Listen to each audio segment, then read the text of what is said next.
Hi, my name is Monica Bartwell and I'm a student at the University of South Florida, and today I'm going to be doing a physical exam. Alicia, is it okay if I do a head-to-toe assessment on you? Yes.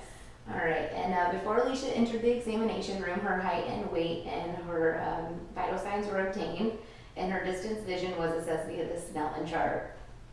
We're going to begin this assessment by looking at Alicia's overall general appearance, just watching her walk in, making sure she didn't have any physical deformities, just looking and seeing if she's dressed appropriately for this examination, and looking at her mood, if she's pleasant, which she is. I'm going to be looking at your skin and just looking for the texture and palpating, feeling for the temperature, which she's normal. I'm going to be looking at her nails and her fingers, making sure there's no cyanosis and her capillary refill is immediate. And I'm going to be doing this all the way down both legs and both arms, looking for any edema and just making sure that her skin is nice and warm and her capillary refills are nice in her toes as well. Next, I'm just going to look at her overall head and her face. I'm going to be just looking at her symmetry, making sure that her eyes are even with her ears and her hair is evenly distributed. I'm going to be palpating her scalp and making sure that there's no lesions or masses.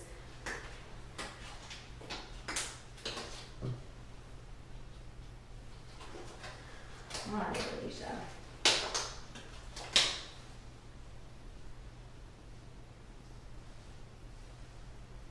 And I don't feel anything, and it's good just to look behind because sometimes there can be lesions back there that can get easily missed. All right. Alicia, I'm just going to get you to do a few facial movements for me, and I'm going to test your cranial nerve number 5, which is the trigeminal. So I'm going to get you to just do a big smile for me and a frown. And open your eyes really big and close them really tight. Good. And that was actually cranial nerve number 7. And number 5 is going to be your motor and sensor. And I want you to open your mouth and close it. Good. And I'm just assessing her T&J joint, just listening for any clicks, making sure that it's freely movable. And also on cranial nerve number 5, it's a sensation cranial nerve. So I would have a cotton swab. Sorry. And I just want you to close your eyes, and I want you to tell me where my cotton ball is swiping across. Forehead, cheek, chin. Good. All right, and that is our number 5, our cranial. And then I'm going to move my assessment and palpate your temporals and your masseter. All right, and I'm going to palpate your sinuses, your frontal sinuses, and I want you to tell me if there's any pain or tenderness. No. And her maxillary sinuses. Okay, good. Next, I'm going to look at her eyelids and her eyelashes and make sure that they're still symmetrical and even the hair is evenly distributed. I'm going to look at her sclera and her conjunctiva, making sure there's no redness or drainage in both eyes. All right. And also on the eyes, I'm going to check for cranial nerve number 2, which is the optic nerve. And we're going to do this by doing what's called a confrontation test. Alicia, I want you to tell me whenever you can see my fingers come into your peripheral vision. Okay. Now. Now. Now. Good. All right. So via the Snellen chart and the confrontation test, she has an intact cranial nerve number 2. And number 3 is the ocular motor. And we're just going to be looking at the pupils and checking the shape and size and making sure that she is round and reactive to light and that her eyes are nice to accommodation. Just follow my fingers. Good. And you're just going to watch for pupil constriction. Next, I'm going to take my pen light and I want you to just look straight, focus your eyes on one spot on the wall. And I'm going to make sure that her eyes are constricting to the light. Good. And now I'm going to check for consensual constriction, which is whenever I shine it on her right eye, her left eye constricts. And when I shine it on her left eye, her right eye is constricting, which is consensual constriction. And that would be our ocular motor number 3. Next, we're going to check your 6 cardinal movements of gaze in your eyes, which is the extraocular movements. So I want you to just follow my fingers again. To the medial, upward, downward, back to the middle, up and down. And upward would be the trochlear nerve, which is number 4. And number 6 would be the abducens, which would be the lateral aspects of her extraocular movements. We would also take an ophthalmoscope and look at the internal structures of her eye, looking at the optic nerve and the optic disc. But we'll do that for another exam. Next, we're going to just look at your ears, noting the symmetry. If it's midline, even with the eyes, the top of the earlids should be just even with the eyes. And I'm just going to be looking for any drainage. I'm going to palpate the auricle. Alicia, I want you to take your finger and put it up to your tragus and tap really fast. And I want you to repeat a word that I'm going to say. Apple. Good. And that's what's called the whisper test, and that would be assessing cranial nerve number 8, which is the acoustic nerve, which is intact. All right, and next we're going to go to the nose. We would also, on our ears, assess with the otoscope. We would assess the tympanic membrane, making sure that it's white and pearly. We don't want to see any redness or inflammation or any drainage. And cranial nerve number 1 would be assessed by the nose by doing olfactory. You can take your finger and put it over one side of your nostril, blow out. All right, and do it to the other. Good, and we're just checking for patency. And the olfactory nerve is not really done in the clinical setting, but we could take a cinnamon or lavender or some kind of smell and just assess your smell and make sure that your smell is intact. Next, I'm just going to look at your mouth, looking at the color, making sure there's no cyanosis, and I'm going to palpate inside your buccal mucosa. All right. Just going to be making sure that there's no inflammation, making sure there's no lesions, just looking for the cleanliness. Good, and lift your tongue up for me. Good, and there's no lesions, because sometimes lesions can hide under the tongue. And now stick your tongue out for me, and to the right, and to the left. Good, and her uvula is midline. This would also be a sign of an intact cranial nerve number 12, which is the hypoglossal. And also we can assess cranial nerve number 9 and 10 with her mouth open, and this would be done with a gag reflex. I would have a tongue depressor, and I would put it on her tongue, and I would touch the uvula, seeing if she had a gag. So cranial nerve number 9 and 10 would be intact, which is the glossopharyngeal and the vagus. The vagus nerve also does the diaphragm, so we would just be making sure that her diaphragm is moving up and down evenly. Okay, next we're going to look at Alicia's neck, making sure that there's no lesions, making sure that her neck is midline even, and I don't see any twisting of the neck. And I'm just going to palpate. I'm going to palpate your lymph nodes and check your pre-auricle, your post-auricle, your occipital. I want you to tell me if there's any pain or tenderness. No. Jugulo-digastric. Look down for me. Submandibular and submental. The superficial cervical, and just turn slightly to the right. We would assess the deep cervical chain, which is best done with her head turned slightly diagonal. All right, look back straight. And we're going to do the superficial, this supramandibular clavicular. All right, and I don't feel any hard nodules or any freely movable nodes. Next, I'm going to look for jugular JVD, which is her jugular venous distension. If I can get you to take a look to the right corner, the left corner of the room. And we're just looking, making sure there's no distension and any pulsations. And we want to note that there's not any heaves or thrills on the carotid artery.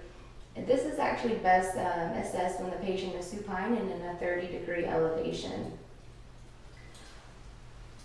I'm just going to palpate for any thrills or heaves. We want to make sure whenever we're assessing our carotid artery that we're not doing them at the same time, because it could occlude blood flow up to the brain. Okay. look straight for me.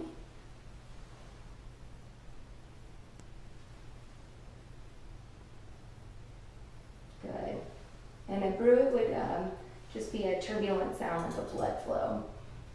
Next, we're going to be looking at her trachea, making sure that it is midline. I'm going to palpate her trachea.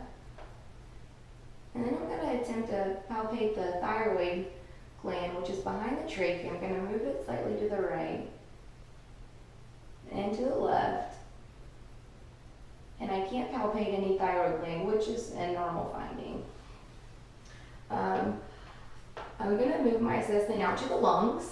We're just going to be looking at her respirations, making sure that her depth, her rate, and just her effort, making sure there's no accessory use of any other muscles, and she appears to be in no respiratory distress and no short of breath. All right, next I'm just going to, actually, Alicia, do you mind taking your shirt off for this? Good. All right, just going to palpate. Good. All right, I'm going to percuss both sides.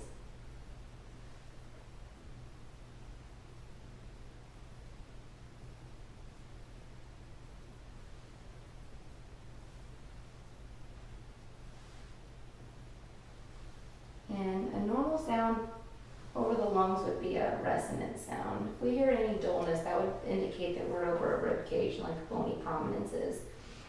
Next, we're gonna look at the carina, which is in the fourth intercostal space on the right side, which would be right about here.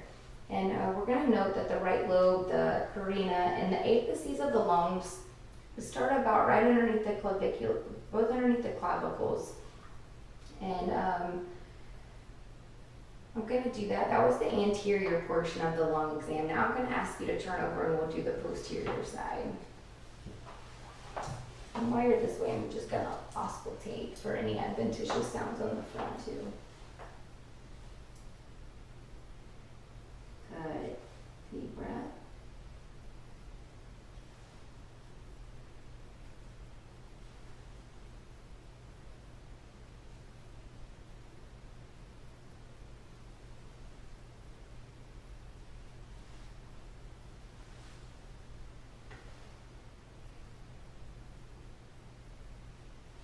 Couple more. Alright. Good. Alright. And now we're going to do the same thing on her back. We're just going to be looking at the overall configuration of the chest, looking at the anterior posterior diameter, making sure that it's not, the ratio is not bigger. We want to note about a 1-to-1 ratio. Anything bigger might indicate a COPD. Alicia, I'm just going to palpate back here. I'm just going to be noting any masses. Tell me if there's any tenderness. All right, and next I'm going to assess for tactile fremitus. I want you to get you just to say 99 each time I move my hands. 99, 99, 99, 99, 99. Good. 99. And we're just listening for any vibrations in our hands. We're going to test the diaphragmatic excursion and get you to take a deep breath. And out, and one more time. Good, and our thumb should come out about 5 centimeters, which is about normal for the diaphragmatic excursion. We could also percuss, and we want to note that anytime we don't hear resonance anymore, and the minute we hear dullness, we want to note that, and there should be about a 5 centimeter difference whenever we're measuring the percussion on the back.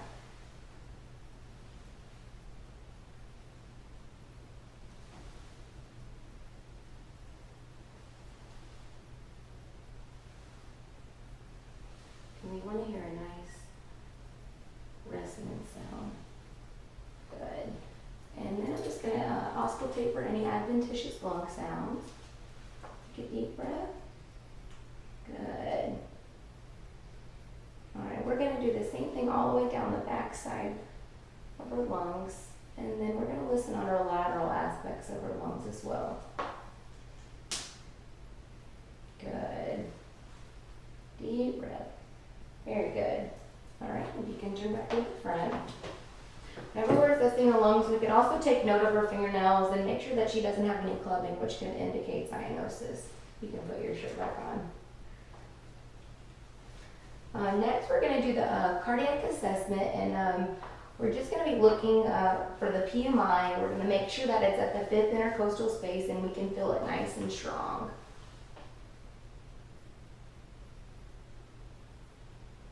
Good, and if we felt it anywhere else, like about the xiphoid process or the epigastric area, we might indicate that the patient has left ventricular hypertrophy. I'm going to palpate your pulses. I'm going to check your brachial, which is right deep in the humerus, and your radial, which is the thumb side of your hand, your ulnar, and we would do this to both sides. And while we're assessing the cardiac system, we also want to note any edema, and this is the dorsalis pedis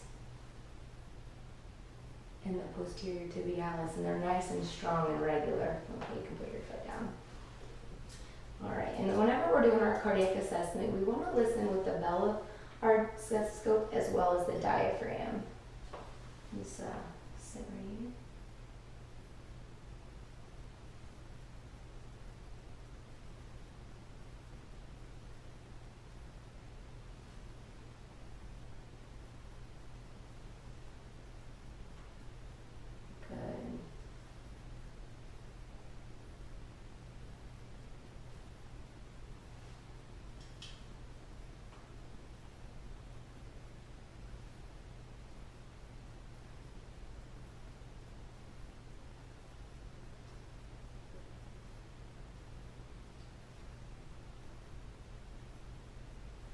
We would also do this with Alicia in a laying down position on her left side. And we would do the same thing with the bell of the stethoscope as well as the diaphragm. And your lungs sounded okay.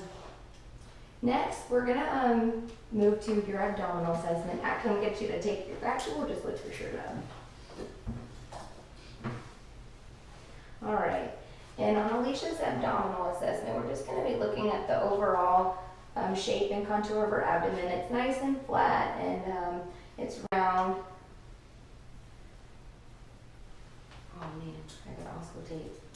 Whenever we're doing an abdominal assessment, we want to make sure that we're auscultating first, that we don't want to disturb any bowel sounds. So I'm going to listen in all 4 quadrants.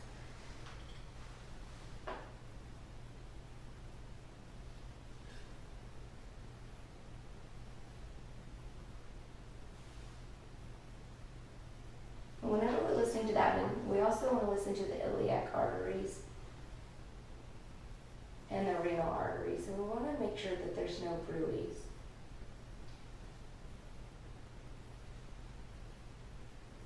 And we would also palpate Alicia's femoral arteries on both sides of her legs.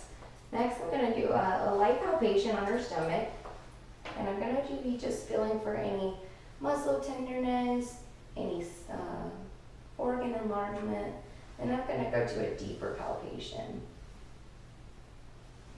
And whenever we're assessing the liver, we do what's called a hook liver. I'm going to get Alicia to take a deep breath, and we're kind of going to hook around her ribs, and we're going to do a deeper palpation and feel for her liver. Okay, thank you, Alicia. You can let out your, all right. And while you're laying down, I'm gonna go ahead and do a musculoskeletal assessment on your hips. So if you can get you to stick your right foot straight out and lift it up and down, and put your heel up on the table, and take your knee and pull it towards your other knee and out to the side, and put your leg back straight and move it out laterally and back in. And we're going to do that same thing but against resistance. Lift it up. Good. And now down. Good. And now bring your knee up. Good. And now push out. Good. I want you to bring your knee in and out. And the same with the lateral. And that's testing flexion, extension, and abduction, adduction, and the subluxation. And we would do the same with the other. All right, and you can bring on around and swing it back around here. All right, and another part of the musculoskeletal, we're just going to go look at the head, and I want you to take your head and laterally bring it to the right and to the left. Good, and this is best assessed facing the patient right on. And I want you to take your chin and touch it to your chest. Now up and back straight. And now I want you to look to your right, look to your left. All right, and same, do it against resistant. Do a bending, and touch your chin and lift it up. And back straight and look to your right and look to your left. Good. All right, next I want you to do a shoulder shrug. I want you to just, good, and now against my hands. Good, and that is also assessing cranial nerve number 12, which is the spinal accessory. Also on your shoulders, I want to do abduction and adduction. Take your hands and move it above your head like a gypsy. And now behind your back. And now straight out to the side. And now straight down. And I want you to stick your hands out like supine, in a supine position. And in a pronation. And the same thing against my resistance. Bring your hands above your head. Good, now behind your back. Good, and now lift them straight out to your side. And straight down. And now to the front. Lift up, and now lift down. Good. And that's testing abduction, adduction, flexion, extension, and the rotation of the shoulder, the ball and socket. Next, we're going to, we did your hips. Now I'm going to do your wrist and your fingers. So take your wrist and lift them up, lift them down, to the side, other side, and now against my resistance. Down, to the side, and the other side. Good, and that's flexion, extension, abduction, and adduction. Now your thumbs, bring them down to the top. Same with your fingers, squeeze them in, squeeze them out. Now against my resistance, do your thumbs, do them again. And now your fingers, and now squeeze up against my hand. Good. All right, and I want you to take your fingers and put them up high, bring them down low, again, and again. Good, and that's testing a flexion, extension, abduction, adduction of the fingers, and flexion, extension of the wrist, internal and external, and that was a subluxation of the thumbs. Next, we're gonna do your knees. I want you to take your knee and extend it straight out, and back down, and against my hand, and back down. Good. And we will do the same with the other. I want you to take your feet and lift them up, push them down, and now against my resistance, and now push on the gas. Good. Now I want to do your ankle. I want you to move your ankle inward. This is inversion, out, exversion, and now against my resistance. Good. And now take your foot, and that was plantar, and dorsiflexion and plantar flexion. All right, and now I'm going to assess your spinal curvature. If I can get you to just stand up. And if you can just face forward. And I want you to take your hands and try to touch your feet with that. Going to be just looking at your spinal curvature, making sure that there's no kyphosis or scoliosis. And straight back up. All right, and I want you to bend to the right, bend to the left. Good, and now twist to the right, twist to the left. Good. And now bend against my resistance to the front, and now to the back, and now to the side, and now the other side. And now bend to the right, and now bend to the left. Very good. All right. And while you're standing, I'm going to go ahead and get you to do a gait test. Just take a couple steps forward, and a couple steps back. And now I want you to do a tandem walking, and that would be a heel toe. Just proceed towards the door, doing a heel toe. And the same thing on the way back. And we're just noticing her gait and her balance, making sure that her movements are nice and smooth. All right, Alicia, while you're standing, we're going to do what's called a Romberg test. You can just take your hands, extend them out just like this. And I want you to close your eyes.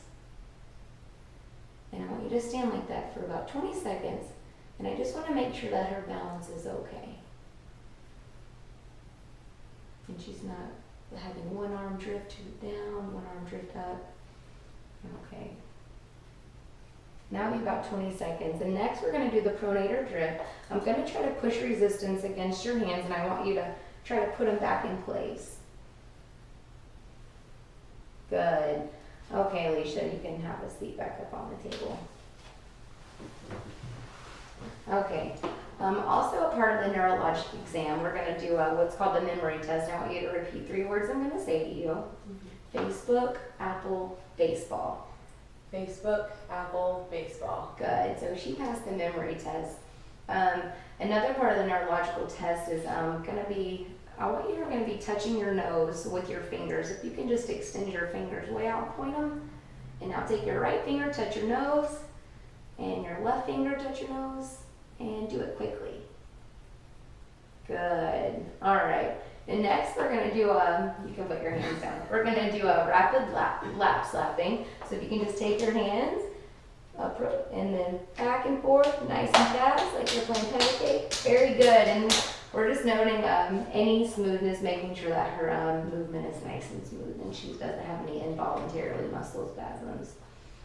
Next I'm going to do sensation. And I want you to just tell me if it's the soft side of this Q-tip or the hard side of this Q-tip whenever I'm rubbing it on your hand, okay?